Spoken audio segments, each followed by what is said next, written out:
Alara Bennett never imagined her life would collapse under the glow of Manhattan's skyline. Yet here she was, standing inside the cold marble lobby of the Park Avenue courthouse, clutching the divorce papers that still smelled like fresh ink. Midnight pressed its weight against the tall glass windows, trapping her reflection pale, exhausted, and trembling, as if even the city refused to let her leave without humiliation. Adrian Blackwood arrived 10 minutes late, as always. His tailored charcoal suit reflected the fluorescent lights like polished armor, and the woman beside him, Nova Crane, clung to his arm with a smirk sharp enough to cut glass. Paparazzi had followed them from the black Mercedes S-Class outside, their camera flashes slicing through the quiet hallway. This wasn't just a divorce. It was a performance. "Alara," Adrian said smoothly, as if greeting a former employee, not a wife of 7 years. "Let's make this quick. Some of us have futures to get back to." Nova let out a delicate laugh. "And some of us have repairs to make." Her eyes glided over Alara's thrift store coat, lingering as if cataloging failure. The clerk handed Alara a Mont Blanc pen, the same brand Adrian once gifted her on their anniversary. The irony tasted bitter. She signed anyway, one signature, and the life she had built around a man who loved power more than people disintegrated like ash in her hands. But humiliation wasn't finished with her yet. Outside the courthouse, a gust of icy wind slapped her across the face as reporters crowded closer. "Ms. Bennett, is it true you breached your design contract? Did you really cost Blackwood Development $2 million? Is that why he left you?" Alara froze. "Breach? $2 million?" Her throat tightened. That contract dispute wasn't public. Only Adrian had access to those documents. He smirked, placing a protective arm around Nova as cameras flashed. "I hope you'll handle the consequences responsibly, Alara. Some people weren't built for high-pressure work." The words hit harder than the cold, not because he insulted her, but because he was laying the groundwork for her destruction, and she knew it. Her email was already flooded with termination notices and legal threats she didn't understand. Adrian had planned this, every part of it. She turned away before they could see her cry, but Nova's voice followed like a poisoned whisper. "Oh, and Alara, you might want to find a place to stay tonight. Your apartment lease ends at dawn." Her chest hollowed. He had cut her off completely. Rain began to fall thin, icy needles pricking her skin as she stumbled onto the sidewalk. Her phone buzzed, the cracked screen lighting her face with a ghostly glow. A real estate alert blinked. "Bank foreclosed mansion, Connecticut. 70% below value. Immediate purchase available." Some desperate instinct made her tap the listing. A crumbling stone mansion stared back at her. Cheap, cold, isolated, perfect for someone who had nowhere left to fall. She bought it with trembling fingers. What she couldn't know, was that the mansion was waiting for her. And it wasn't empty. The highway to Connecticut stretched like a dark, endless ribbon, and Alara's old Toyota rattled with every gust of winter wind. She drove in silence, her belongings stuffed into 2 suitcases in the back seat, everything she had left after Adrian's legal ambush. The mansion's listing stayed open on her phone, glowing faintly like a promise or a warning. When she finally turned onto the long gravel driveway, her stomach tightened. The place rose out of the fog like a forgotten beast stone, walls cracked, windows blackened, vines crawling up the facade as if trying to strangle it back into the earth. For a moment, she wondered if she'd made a mistake. But mistakes were luxuries. She had nowhere else to go. She pushed open the rusted iron gate. It groaned, long and mournful, like it remembered every secret ever buried here. Inside, the air was colder than the night outside. The grand foyer stretched into darkness, lit only by the weak beam of her phone flashlight. Dust floated like ghostly snowflakes. A chandelier hung crooked, one wrong vibration from crashing down. Her boots crunched on glass from a shattered picture frame. Then she saw it. A portrait, half-burned, still clinging to the wall. A man in an old-fashioned suit stared back at her with eyes too sharp, too knowing. The plaque beneath it read, Castiglione Estate, established 1972. Her breath hitched. She'd heard that name in passing.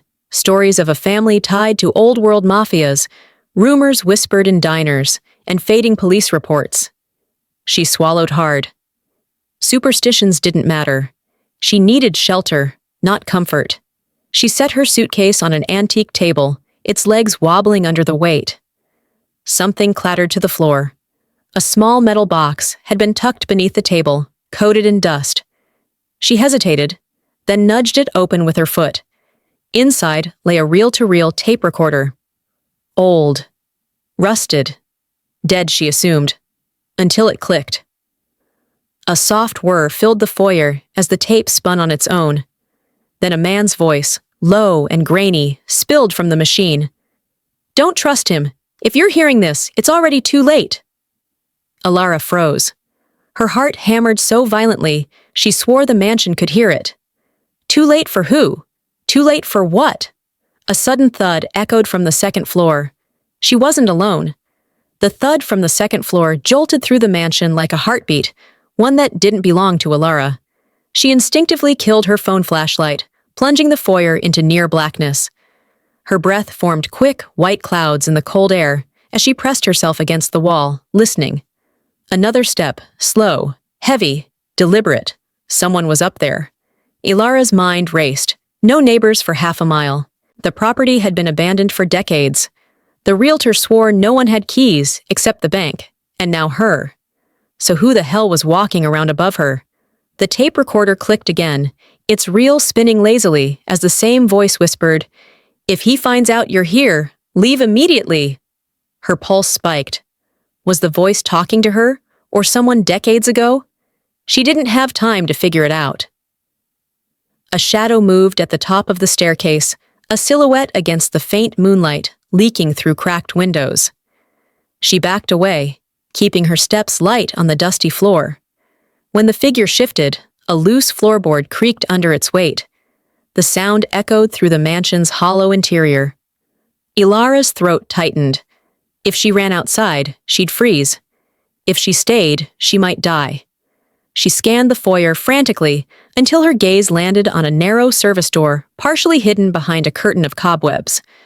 She darted toward it, slipping inside just as the footsteps reached the top of the stairs. The room was pitch black. She fumbled along the wall until her fingers brushed a switch. She hesitated light would expose her.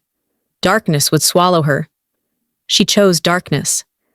She crouched behind what felt like an old boiler, its metal surface freezing against her palms. Her breathing slowed to shallow whispers. Floorboards groaned outside the door. A hand pressed against the other side. The wood bowed inward. He was right there. Ilara squeezed her eyes shut, silently begging the universe for one break. Just one. The door rattled softly, as if the stranger were testing the lock or taunting her. Then, just as quickly as it began, the pressure lifted. Footsteps retreated.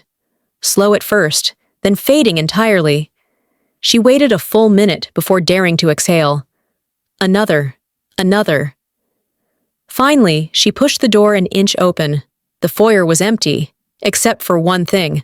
A muddy footprint fresh pointed directly toward where she had been hiding, and beside it, someone had dropped a small object. A leather key fob embossed with the initials, A.B. Adrian Blackwood. Ilara's blood turned to ice. He had been here. By dawn, Ilara hadn't slept. She sat wrapped in a threadbare blanket near the foyer window, staring at the leather key fob embossed with A.B., her ex-husband's initials. Adrian Blackwood not just haunting her life from a distance, but stepping inside the mansion she had fled to for safety. The thought made her stomach twist. As morning fog slid across the overgrown lawn, she noticed movement beyond the property Linney house she hadn't paid attention to last night. The place was small but well kept, smoke curling lazily from the chimney. Maybe a neighbor could confirm if anyone had been lurking around. She threw on her coat and headed over, crunching across frosted grass. When she reached the porch, she knocked gently. After a pause, the door cracked open, revealing a woman in her late 60s with wary blue eyes. "You must be the new owner," the woman said, not quite welcoming. "Name's Helen Marwick." Alara nodded. "I just moved in. Have you seen anyone around my house? Last night I heard, someone was inside." Helen stiffened. Her gaze drifted to the mansion behind Alara, as if weighing how much truth to share. "That place shouldn't have been sold," she finally whispered, "not after everything that happened there." A chill crawled across Alara's arms. "Everything like what?" Helen's fingers tightened on the doorframe. "People used to disappear up there. The Castiglione family was trouble, and when federal agents raided the property decades ago, they never found everything they were looking for." She lowered her voice. "Some nights, lights flickered in the upper windows, even though no one lived there. And last month, before you bought it, someone kept parking a black SUV at the edge of the woods." Alara's pulse quickened. "Did you see who?" Helen shook her head. "No, but whoever it was didn't want to be noticed." She hesitated, then added, "You should leave that house, sweetheart. Some places hold on to the wrong kind of memories." Alara forced a shaky breath. Leaving wasn't an option. Adrian had taken her apartment, her job, her money. The mansion was all she had left, and now it seemed it came with a history darker than she ever imagined. Helen touched her arm gently. "If you hear footsteps again, don't go looking for the source. Lock your doors. Call someone." Alara nodded, but dread settled heavy in her chest. Because she already knew, whoever had been inside last night hadn't bothered using the door. Back inside the mansion, Alara tried to steady her breathing. Helen's warning echoed through her mind, but something else nagged at her.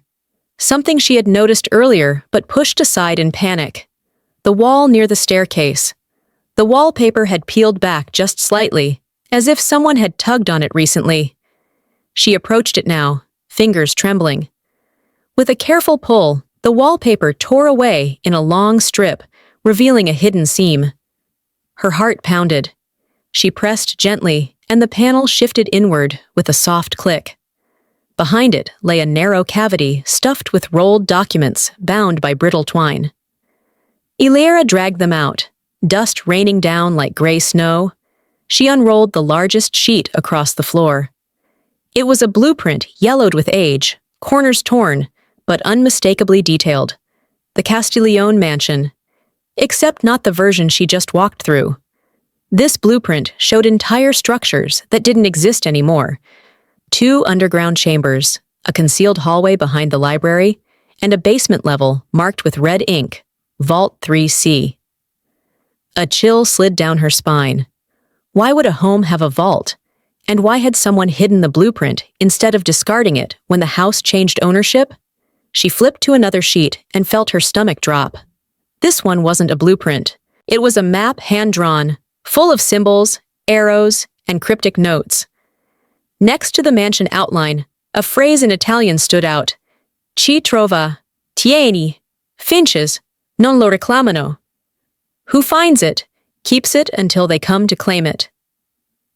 The air tightened around her. A faint scrape came from upstairs. Alara froze. Not again. She grabbed her phone flashlight and forced herself to climb the stairs, one creaking step at a time, clutching the blueprint like a lifeline. At the landing, she saw it immediately. Her bedroom door closed when she left, now stood slightly open. She nudged it with her foot. Inside, the mattress was slashed open, stuffing spilling like exposed bones. Her suitcase lay overturned, clothes scattered everywhere. But what stopped her heart was the message carved into the wall above the bed. "Stop digging." The letters were jagged, fresh, still flaking. Alara stumbled back, breath stolen. Who had done this while she was gone? And how had they entered without her hearing? Then she noticed something on the floor fragment of mud, still wet. Someone had been in here minutes ago, and they were close enough to watch everything she touched. Alara didn't remember running down the hallway, only the sensation of her pulse hammering in her ears, drowning out every other sound in the cavernous mansion. She burst into the foyer, fumbling for her phone. Her fingers shook so violently she almost dropped it. There was only one person she could call. Not Helen, not the police. Adrian had half the town's authorities wrapped around his perfectly tailored finger. She called the realtor. He answered too quickly, his voice rehearsed. "Ms. Bennett, everything all right?" "No," she whispered. "Someone broke into the house. Again. They vandalized the bedroom. You said this place was secure." A strange silence followed before he cleared his throat. "Break-ins aren't uncommon in distressed properties. Teenagers."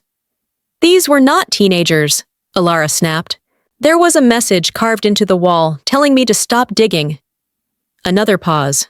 Sharper this time. "Ms. Bennett, what exactly did you find?" Her eyes drifted to the hidden blueprint on the floor, corners curling upward. She hesitated. Something in the realtor's tone felt wrong. Too curious, too hungry. "I found nothing," she lied. He exhaled, relieved. "Good. Don't involve law enforcement. It will complicate the deed transfer." "What deed transfer?" she whispered. But the line had already gone dead. Cold fear spread through her like ink in water. Before she could process it, the front door slammed open, and sunlight burst inside. Alara spun around, heart lodged in her throat, only to see Adrian Blackwood standing in the doorway. His presence filled the room like poison.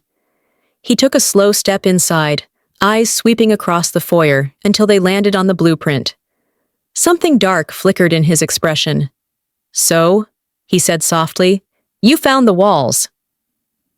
Alara backed up so quickly she hit the banister. "What do you want, Adrian?" He smiled an elegant, deadly expression she once mistook for charm. "To ensure you don't jeopardize things you don't understand." Her stomach twisted. "You were here last night." His silence was confirmation enough. "You're trespassing," she forced out. Adrian laughed under his breath. "You think this place belongs to you?" "Alara, this house was never for you. It was never supposed to be opened." She stared at him, horrified. "Then why sell it to me?" He took another step. "For convenience." Something shattered behind him glass, exploding as a rock crashed through the window. Adrian flinched. A voice shouted from outside. "Get away from her!" Alara recognized the tone cold, commanding. Cassian Wolf. And he was armed. The rock that shattered the window skidded across the dusty floor, landing at Adrian's polished shoes. He jerked back, eyes narrowing as he turned toward the doorway. Alara, still pressed against the banister, felt the air shift the way it does right before a storm breaks open. Outside, standing at the edge of the overgrown lawn, was a tall man dressed in a dark field jacket. The morning sun outlined his silhouette, but the glint of metal in his hand was unmistakable. Cassian Wolf. Alara had seen him once briefly, when he came to inspect a security system at her old firm. Back then, he was polite but distant, the kind of man whose silence said more than most people's shouting. Now his eyes were trained directly on Adrian. "Step away from her," Cassian repeated, voice steady as carved stone. Adrian straightened, masking tension beneath a thin smile. "You don't belong here, Wolf. This is private property." "Not anymore," Cassian replied. "The deed transfer flagged your involvement. Interesting history you've got with this house." Adrian's jaw twitched. He moved subtly toward Alara, as if to block her from Cassian's view. "Why are you here?" Alara whispered. Cassian shifted his gaze to her, briefly, gently. "Because someone filed a complaint about a break-in, and someone else tried to erase the record before it reached the system." Alara's breath caught. Adrian's eyes flicked toward her, warning and venom all at once. Cassian stepped forward. "Alara, come outside, now!" Adrian grabbed her wrist before she could move. His grip was icy, controlling. "You're not going anywhere until we talk about what you found." "Let go," she whispered, voice trembling. He didn't. Cassian raised the gun just slightly, not threatening, but very clear. "Blackwood, last chance." Adrian's smile cracked. "You think you can intimidate me? You have no idea what's beneath this house, Wolf, or who it belongs to." His tone shifted too honest, too fast. "A slip," Cassian noticed. "So there is something beneath it," he murmured. Adrian froze. The truth hung between them like a live wire. In that split second of distraction, Ilara ripped her wrist free and darted toward the door. Cassian reached out, guiding her behind him with one protective movement. Adrian didn't chase her. He simply stared, something feral flickering behind his eyes. "You have no idea what you've started," he said softly. The mansion seemed to hold its breath.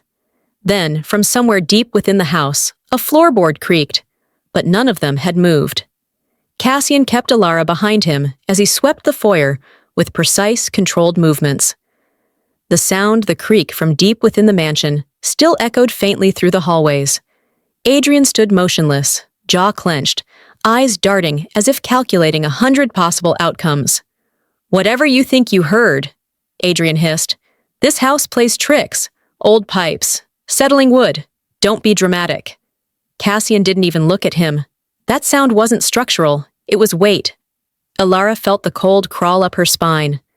Cassian pulled a small device from his coat, a compact thermal scanner.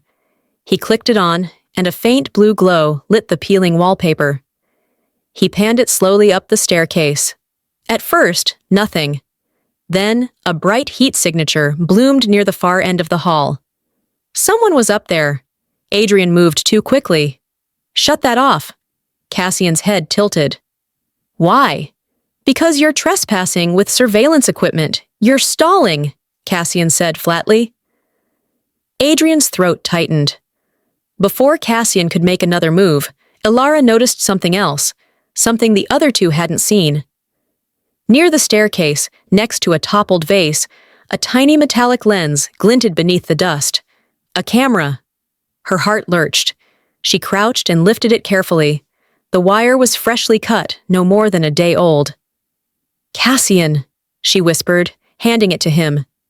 He examined it, his jaw ticking with restrained anger. "This model isn't sold commercially, it's tactical." Adrian's mask slipped for just a fraction of a second, panic flickering before he forced a smile. "You planted cameras in my house?" Ilara choked out. "Why, Adrian? To watch me, to scare me out." He didn't respond. Cassian did. "This isn't about scaring you. This house is evidence." Ilara's breath hitched. Evidence of what? Cassian didn't answer with words. Instead, he pulled a small tablet from his jacket, connected the camera, and played the last saved clip. Static. Then a flicker. And then a man appeared on screen, recorded only hours earlier. His face was obscured by a hood, but his voice was unmistakable. "She's getting too close. If she finds the vault, it's over." Ilara staggered back. "Vault?"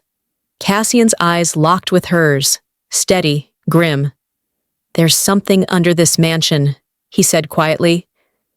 "And Adrian isn't the only one who wants it." Adrian lunged for the tablet. Cassian raised the gun again.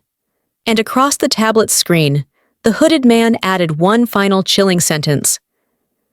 "Tonight, we move." Night fell fast over the Castiglione mansion, swallowing the forest in thick shadows. Ilara paced the foyer, while Cassian checked the perimeter for the fourth time. The tablet with the threatening footage sat on the dusty table between them, its screen black now, but the words still echoed inside her skull. "Tonight, we move." Whoever they were coming. Cassian re-entered the foyer, jaw tight. "We have about an hour before full darkness. If someone plans to breach the property, that's when they'll do it." Ilara wrapped her arms around herself. "Why me? Why this house?" Cassian hesitated before answering. "Because you bought something that was never meant to be owned. Someone's been using this mansion as a dead drop site for years. The vault underneath it holds records people would kill for." His eyes shifted to her, including Adrian. Before she could respond, the lights flickered once, twice, then went dead. Complete darkness. Ilara's breath caught. "Cassian?" A flashlight clicked on. Cassian's silhouette appeared beside her. "Backup generators off. Sabotaged." From somewhere upstairs, wood splintered sharply. Ilara jolted. "They're inside." Cassian grabbed her wrist, guiding her behind the staircase. "Stay low. Don't make a sound." Another crash. this time from the kitchen. Then footsteps, multiple sets, moving quickly, confidently, as if they knew the layout better than she did. Cassian whispered, "They're searching for the blueprint, the one you found behind the wall." Alara swallowed hard. Adrian must have told them. Cassian didn't deny it. Glass shattered behind them. A cold wind swept down the hallway, carrying the faint scent of earth and gasoline. Then a voice, deep, unfamiliar, echoed through the mansion. "Find the girl. The vault opens tonight." Alara's pulse spiked. Cassian pressed a hand to her shoulder, steadying her. "We need to move, now." They slipped into the narrow service corridor, their footsteps muffled by dust-coated tiles. Alara clutched the blueprint tube under her arm like a lifeline. As they reached the old pantry door, Cassian froze. His flashlight beam illuminated a fresh footprint, large, muddy, leading downward toward the basement. Someone had already found the staircase to the vault. "Alara," Cassian whispered, "they're ahead of us." Before she could react, a new sound rose from beneath the floorboards, a metallic clang, followed by the grinding of stone. Something underground was opening. The grinding continued beneath the floorboards, ancient stone shifting against ancient machinery until the entire mansion vibrated with a low guttural rumble. Dust rained from the ceiling. Alara braced herself against the wall as Cassian steadied her, flashlight beam trembling slightly in his hand. "That's a hydraulic lock," Cassian murmured. "Old world engineering. Someone activated it." Alara's chest tightened, meaning they're opening the vault. Footsteps thundered from the hall above. Heavy, hurried, no longer trying to be quiet. Commands echoed sharply. "Secure the upper level! Find the blueprint now!" Cassian pulled Alara deeper into the servants' stairwell. "They'll sweep the floors top down. We go bottom up. If we're lucky, we reach the vault before they breach it." "If we're lucky," she repeated, though every instinct screamed none of this resembled luck. The stairwell spiraled downward, the air growing colder with each step. The walls were damp, lined with old bricks chipped by time. Midway down, Cassian paused, crouching to touch the floor. Mud, fresh, a boot print leading further below. "They knew exactly where this staircase was," he whispered, "which means someone who's been in this house recently showed them." Alara's stomach knotted. Only 3 people had been inside. Her, Cassian, and Adrian, she breathed. Cassian didn't respond, but the muscle in his jaw tightened. At the bottom of the stairwell, a narrow corridor stretched ahead. Flickering lights, modern LED work lampshade had been placed along the walls. Alara stopped short. "They're already set up down here." Cassian raised his gun. "Stay behind me." As they crept forward, voices grew clearer. Harsh, focused, vault doors disengaged. Code needed for the inner lock. Blackwood said the girl might have it. Alara felt Cassian glance back at her. "Do you?" "No," she whispered. "Unless the blueprint." Her words were cut off by a sudden metallic boom that shook the corridor. The men ahead cursed. "It jammed! Reset it! Hurry!" Cassian signaled Alara to stay low. He edged forward until the vault chamber came into view. It was massive, carved into stone. Reinforced steel door half open, steam billowing from its hinges. 3 men worked frantically at the locking mechanism, and on the ground beside them, a tablet screen glowing. Adrian's face flickered on the display. "Live video feed. Get that vault open," he growled. "I want everything inside before she does." Everything inside. Alara felt the world tilt. Whatever was in that vault was worth more than all of their lives. Cassian pulled Alara back behind the stone column just as one of the men slammed his fist against the half-open vault door. Steam curled along the floor, mixing with the metallic tang of old air escaping after decades of being sealed shut. Inside the vault, dim lights flickered weakly, revealing shelves lined with steel lockboxes, dusty ledgers, and objects wrapped in yellowed parchment. But the thing that caught Alara's eye wasn't the boxes. It was the pedestal at the center of the room, illuminated by a single failing bulb. A briefcase. Black. Reinforced. Military grade. Her lungs tightened. "What's in there?" she whispered. Cassian's stare was locked on the briefcase.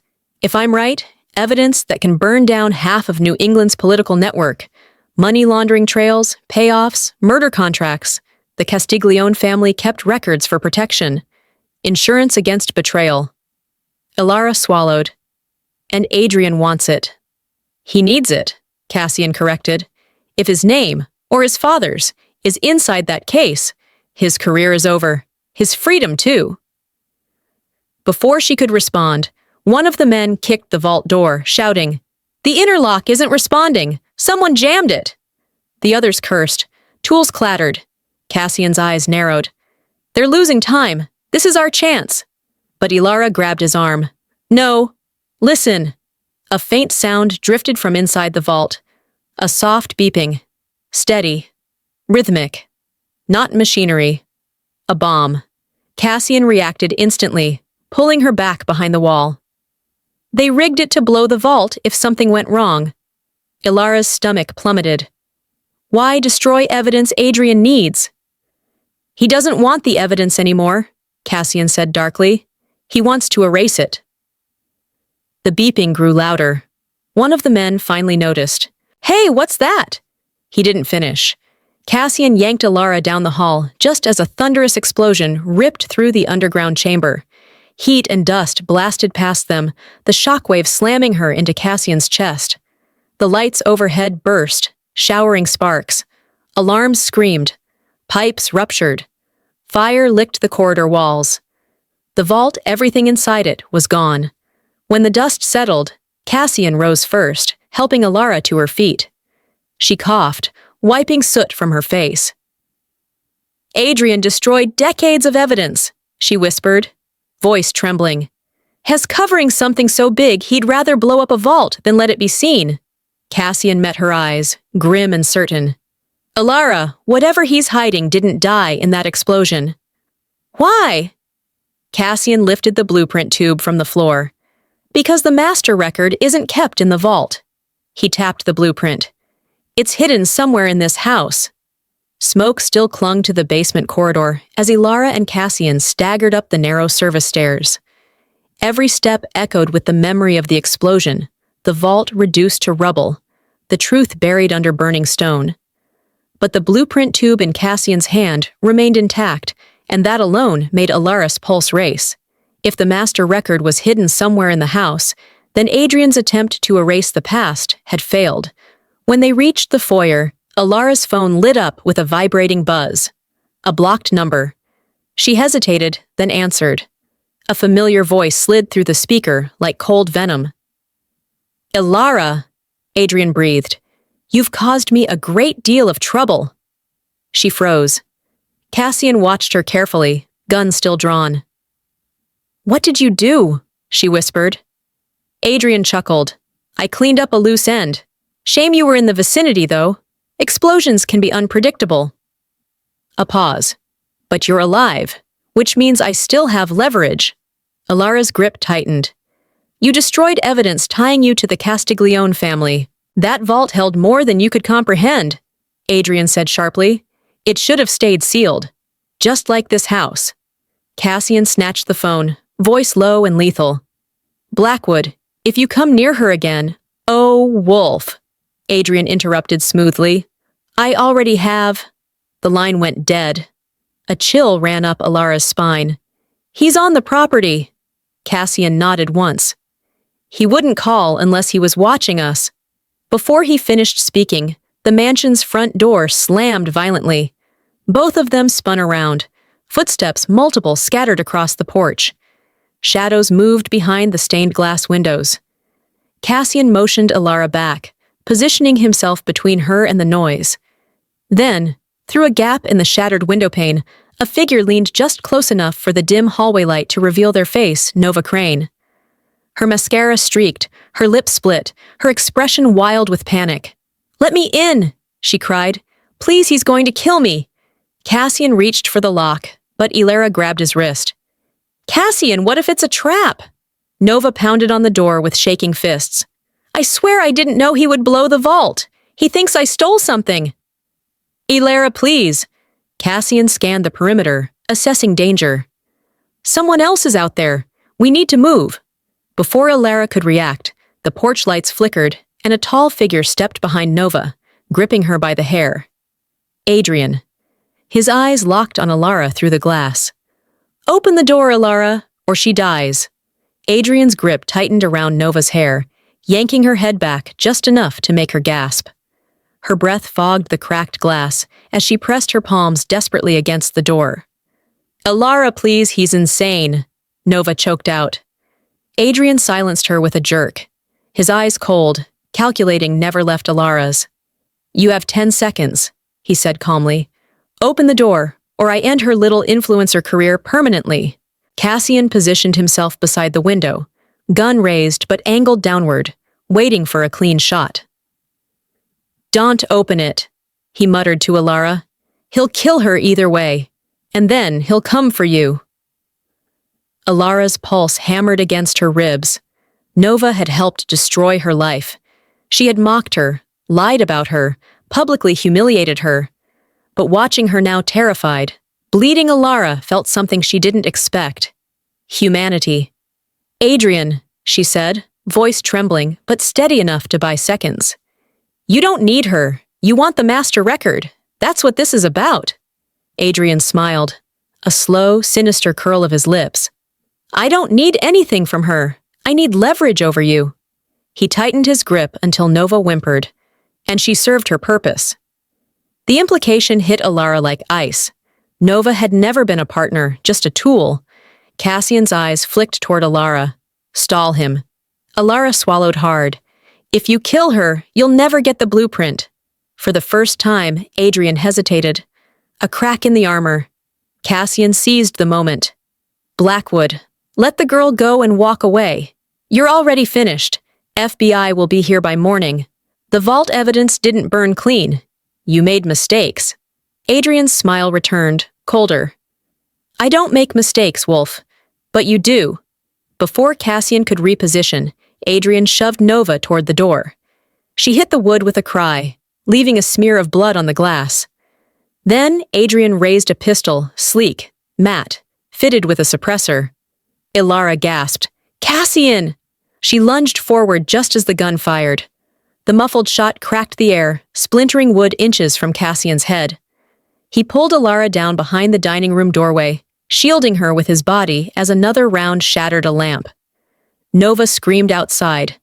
Cassian returned fire through the window, forcing Adrian to retreat into the shadows of the porch. Silence fell. Then a car engine roared to life. Adrian was leaving but not running. No, he was circling, repositioning. And he wasn't done, not even close. Elara and Cassian crouched behind the overturned dining table, breaths shallow, waiting for another attack. But instead of bullets, the mansion fell into an unnatural silence, thick, humming, expectant. Outside, the engine's roar faded, then stopped. Adrian hadn't fled. He had only repositioned, just as Cassian predicted. Glass crunched near the doorway. Nova. She stumbled inside, collapsing to her knees. Her hair was tangled, mascara streaked, her hands trembling as she clutched her bleeding arm. Please don't shoot, she whimpered, staring at Cassian's gun. I didn't know he'd go this far. Cassian lowered the weapon, but didn't holster it. Start talking. Fast. Nova swallowed hard, her voice barely steady. Adrian wasn't supposed to call me today. He told me to meet him at a parking lot near the woods. Said he needed help retrieving sensitive materials. But when I got there, he accused me of stealing something. Tears welled. Then he threw my phone into the river and dragged me to the mansion. Elara's chest tightened. What did he think you stole? Nova reached into her coat with shaking fingers and pulled out a small object wrapped in tissue paper. She held it out to them like an offering, a USB drive, unmarked, old, deeply scratched. Cassian stiffened. Where did you get that? It was mailed to me last week, Nova whispered. No return address. I assumed it was one of my sponsorship samples. I almost threw it out. Elara exchanged a stunned look with Cassian. Someone mailed Nova part of the master record. Not Adrian, not Castiglione's men. Someone else in the network, maybe a defector, a whistleblower. Someone who believed Nova would hand it over quietly. But she didn't. She kept it. And Adrian found out. Cassian took the drive carefully, examining it under his flashlight. If this is genuine, it could contain the missing financial logs, maybe even the identities of the people backing Adrian's campaign. Nova wiped her eyes with the back of her hand. I didn't know it was dangerous, but when he saw it in my purse, he snapped. Before Alara could speak, the mansion lights flickered again, then surged back on brighter than before, almost blinding. Cassian reacted instantly, pulling them both down. Alara, Nova, get down! Because the sudden flood of light wasn't a power surge. Someone had turned on the generator manually. Someone inside the mansion. A shadow moved at the top of the stairs. Then a voice smooth, mocking echoed through the house. Did you really think you were the only ones hunting tonight? The voice drifted down the staircase like a cold draft, smooth yet jagged at the edges, as if the speaker enjoyed every second of fear curling through the mansion. Cassian immediately stepped in front of Alara and Nova, raising his gun toward the upper landing. Show yourself, he ordered, steady and lethal. A figure stepped into the light. Tall, gray coat, dark gloves, a face partially obscured by a scarf. But his eyes icy, polished, cruel told Alara everything. This man was not one of Adrian's hired thugs. He was something worse. My name doesn't matter, the stranger said calmly, but your involvement does. His gaze swept over the three of them, lingering on the blueprint Cassian still carried. That document belongs to us, and you've made retrieving it unnecessarily complicated. Nova whimpered, stumbling backward. Alara, that's him. That's the guy who followed Adrian. He threatened him at the river. I didn't think he was real. The man smiled beneath the scarf. Adrian Blackwood was a useful courier, until he wasn't. Alara felt the room spin. Courier? Adrian was working for you? Working, the man echoed with a soft laugh. A generous term. He was a liability with expensive shoes. Cassian tightened his stance. What do you want? The master record, the stranger replied. The USB drive. And her. He pointed at Alara. Cassian stepped forward. Over my dead body. That, the stranger said pleasantly, can be arranged. He snapped his fingers. Two more men emerged from the hall's silent shadows with rifles raised. Nova screamed and ducked behind a broken cabinet. Bullets shredded wood where she'd just stood. Cassian fired back, forcing the gunman to scatter behind pillars. But the stranger barely moved, as if bullets were beneath his concern. Alara, he called down, voice turning eerily calm. You don't understand what you've uncovered. That blueprint contains coordinates to the Castiglione ledger, the real ledger, not the vault you so helpfully blew up. Alara's blood turned to ice. The real ledger is still here? Yes. His eyes glittered. And it ends everything. Politicians, CEOs, judges, Adrian's father. And now you've put yourselves in the center of a war that predates you by decades. He stepped down one stair, then another. Cassian fired, mist shattered the railing inches from the man's hand. Stop! The stranger barked, voice finally cracking with rage. One more shot, Wolf, and I'll burn this place to the ground with all of you inside. Then he lifted a small black device. A detonator. The detonator glinted in the stranger's hand, small enough to fit in a pocket, but powerful enough to erase the entire mansion and everyone inside it. Nova let out a strangled sob and pressed herself against the wall. Cassian grabbed Alara's arm, pulling her behind a toppled armoire as the stranger descended another stair, boots echoing like death bells. Last warning, he called. Give me the ledger location, or this estate becomes a crater. Cassian whispered urgently. Alara, we need to move. Now. Through the pantry corridor, there's a back exit. But the blueprint, she began. We can't protect it if we're dead, he snapped softly. Gunfire erupted again as the stranger's men repositioned.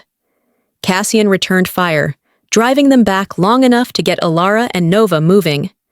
They sprinted down the hallway, boots slipping on dust and debris as the mansion groaned under the threat of explosives wired God knows where. Nova cried out when she stumbled, clutching her injured arm. Alara grabbed her, pulling her upright. "Come on, don't stop!"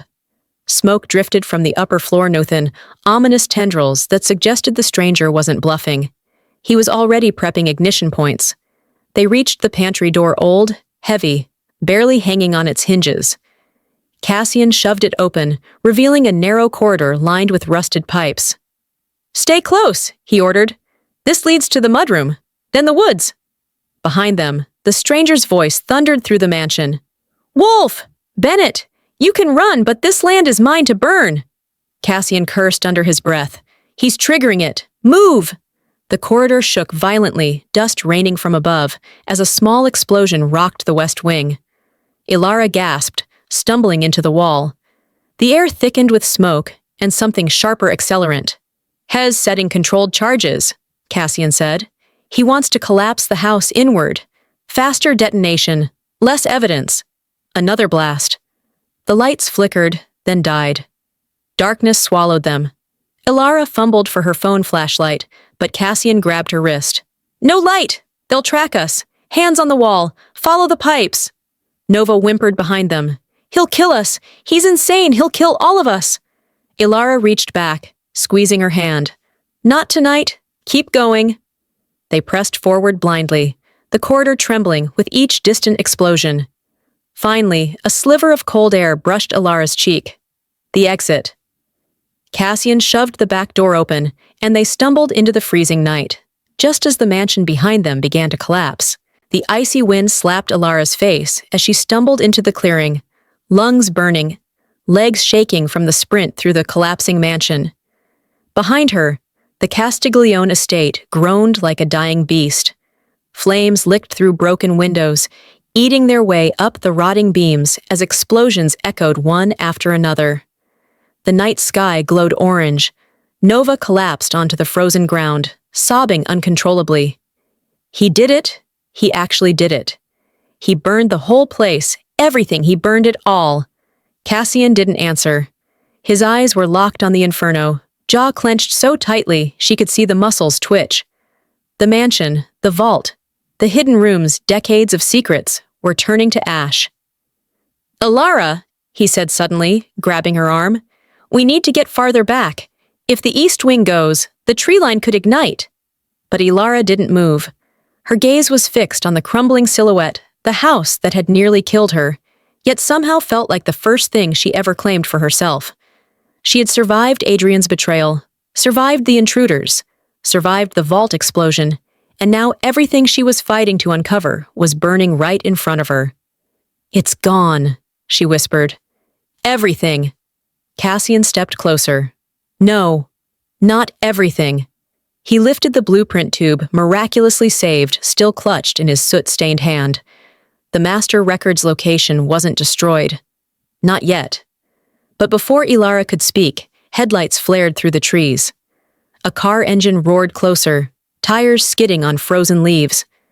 Cassian pushed Ilara and Nova behind him instinctively, raising his gun once more. The black SUV stopped abruptly. A figure stepped out, smoke swirling around him like a cloak. Adrian. His hair was soaked from sweat or rain, his coat torn, soot streaking his face. Yet he was smiling wild, triumphant, unhinged. "Beautiful, isn't it?" he called out over the crackling flames. "A full cleanse. No more vault, no more evidence, no more ghosts." Cassian aimed. "Put your hands where I can see them." Adrian ignored him. His eyes were locked on Ilara alone, glowing with manic certainty. "You think you escaped me?" he said, voice trembling with adrenaline. "You think running into the woods changes anything? You ruined my plans, Ilara. So now I'll ruin your life piece by piece." Ilara's stomach twisted. "What do you want, Adrian?" He stepped closer, fire lighting the edges of his silhouette. "I want the blueprint." Cassian tensed, but Adrian raised something small in his hand. Not a gun, a phone. And on its cracked screen, a live video feed. Ilara's blood froze. It was her sister, bound, terrified, crying. "Give me the blueprint," Adrian said softly, "or she burns next." The sight of her sister bound, terrified mouth taped shattered something inside Alara. Her lungs constricted, the frigid night suddenly too thin to breathe. Cassian moved instantly, stepping between her and Adrian, gun raised, voice a razor's edge. "Where is she, Blackwood?" Adrian only tilted his head, smiling through the flickering orange glow of the burning mansion. "Safe for now. But you know me, Wolf. I'm not a patient man, and I'm done giving chances." Alara stepped forward, despite Cassian's arm thrown protectively across her. "Why her? She has nothing to do with this." Adrian's eyes glittered. "She has everything to do with you." "And you," he sneered, "can't seem to follow instructions. So I needed incentive." Nova whimpered behind them, curling into herself. The flames crackled louder, embers rising into the night like desperate sparks trying to escape gravity. Alara forced her voice to steady. "If you hurt her, I swear you'll do nothing," Adrian snapped, the mask slipping. "I burned the vault. I erased the records. I outmaneuvered federal agencies for years. You," he jabbed a shaking finger toward her, "are not my downfall. Not now. Not ever." Cassian's jaw locked. "He's spiraling. Keep him talking." Alara nodded, stepping closer to the flames so the light washed across her face. "You need me alive," she said, carefully choosing each word. "If you kill me, the blueprint disappears forever, and without the ledger, you're still vulnerable. Whoever the stranger was, they weren't working for you. They were working against you." Adrian's expression flickered uncertainty creeping into the cracks. "Good. A fracture.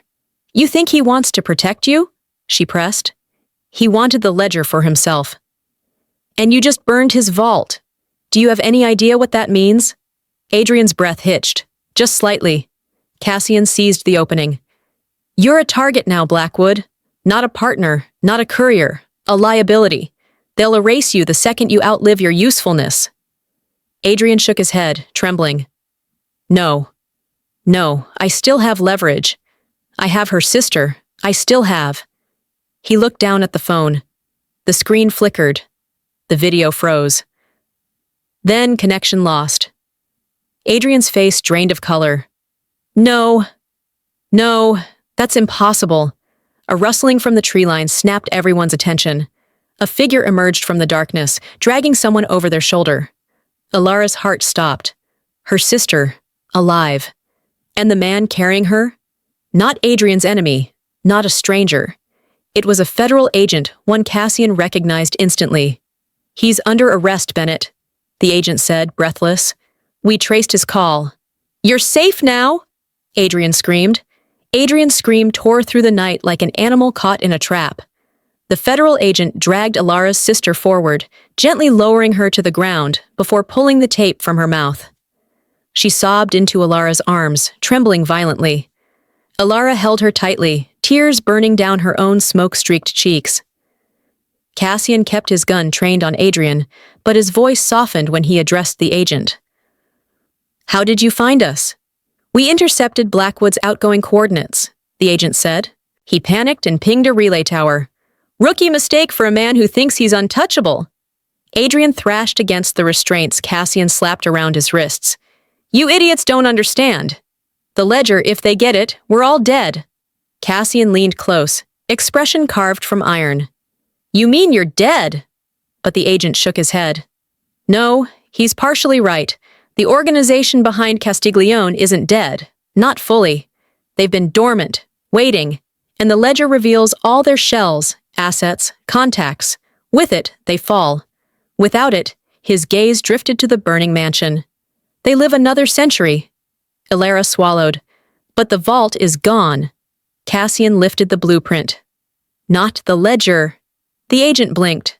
"Explain." Cassian unfurled the brittle blueprint across the frozen ground. Near the bottom corner, a faded stamp appeared beneath soot. "Archival room, sublevel B." "There's a second vault," Cassian said, "hidden beneath the library. Castiglione built redundancies. They'd never keep their entire empire in one room." Alara stared at the blueprint with dawning horror and awe. It survived the fire because the sublevel is reinforced. The flames wouldn't reach it. Adrian lunged forward, fury contorting his face. You don't know what you're dealing with. That ledger will bury more than Meidel bury this entire state. Cassian stepped aside as the agent hauled him upright. Good, Cassian muttered. Long overdue. The agent nodded. We'll extract the ledger at first light. Bennett Wolf, your testimony will be crucial. Alara exhaled shakily, pulling her sister closer. For the first time in weeks, hope flickered real, tangible, stubbornly alive. Behind them, the mansion groaned again, flames swallowing the last of its grandeur. But for Alara, the destruction didn't feel like loss. It felt like the end of a curse. Cassian approached gently, placing a warm hand on her shoulder. It's almost over. Alara looked at him, truly looked, and felt something shift. Not fear, not despair. A beginning. Sunrise washed softly over the ruins of the Castiglione mansion, turning the smoke into pale ribbons drifting toward a quiet sky. For the first time since she'd arrived, the land felt peaceful. Empty, but not haunted. Cleansed. Adrian Blackwood, once the untouchable titan, was shoved into the back of a federal SUV. His face twisted with disbelief, fury, and the dawning horror of insignificance was the last thing Alara saw before the door slammed shut. You did this to me! He shouted through the glass, but the words bounced back at him. He had destroyed himself. Alara didn't flinch. She simply turned away. Cassian approached, hands in the pockets of his soot-stained jacket, watching her with quiet pride. The agent team was already preparing to excavate the sub-level vault beneath the ashes. For the first time in decades, the Castiglione ledger, the real one, would see daylight. You realize, Cassian murmured, your testimony won't just close Adrian's case, it'll take down an entire criminal network. Alara looked out over the property, now glowing under morning light. Then maybe this place finally gets to rest. Her sister stepped beside her, wrapped in a blanket. Alara, what will you do now? Alara inhaled deeply. For the first time, the air didn't hurt. Rebuild, she said. Not the mansion. That chapter is done. But maybe something new. Something mine. Cassian nodded slowly. There's another property adjacent to this land. Smaller, safe, protected. It could be a clean slate. A sanctuary, Alara whispered. For you, Cassian added softly, and for anyone who's ever survived people like him. Their eyes held quiet, warm, unspoken. Not urgency, not chaos. Something real. A federal agent approached, holding a metal case salvaged from the debris. Ms. Bennett? This was found intact in the sublevel. It's addressed to you. Alara frowned, accepting it. Inside was a letter on brittle paper. For the next owner, if you survive this house, use what remains of our legacy to protect those who cannot protect themselves. E. Castiglione. Alara's breath trembled. Fate wasn't subtle tonight. Cassian touched her hand, gentle but certain. There's a future here, Alara. One you get to choose. She smiled the first true, unburdened smile in years. Then let's build it. As they walked away from the ashes, the sun broke fully over the horizon, warming her shoulders like a promise. Alara Bennett was no longer running from her past. She was walking into her new life. So that's the end of the story. And you're still here with me, aren't you? If you've stayed all the way to this moment, it means something in Alara's journey touched you in a way you maybe didn't expect. And now that it's just you and me, let's look at what this story is really whispering to us. Life will hit hard sometimes. It will take things you thought were permanent love, security, trust, and shake them apart. But as Marcus Aurelius wrote, you have power over your mind, not outside events. Realize this, and you will find strength. Alara didn't win because the world became kinder. She won because she refused to let darkness decide who she was. She kept walking, even when everything looked hopeless. And that's something every one of us can learn from. Healing isn't forgetting what hurt you, it's choosing not to stay there. If this story made you feel anything, hope, courage, or even a small spark of, maybe I can rise too, then do me a favor. Like this video, share it with someone who needs strength today, and subscribe to the channel so you don't miss the next journey we take together. Thank you for staying until the last moment. Really, it means more than you know. I'll see you in the next story.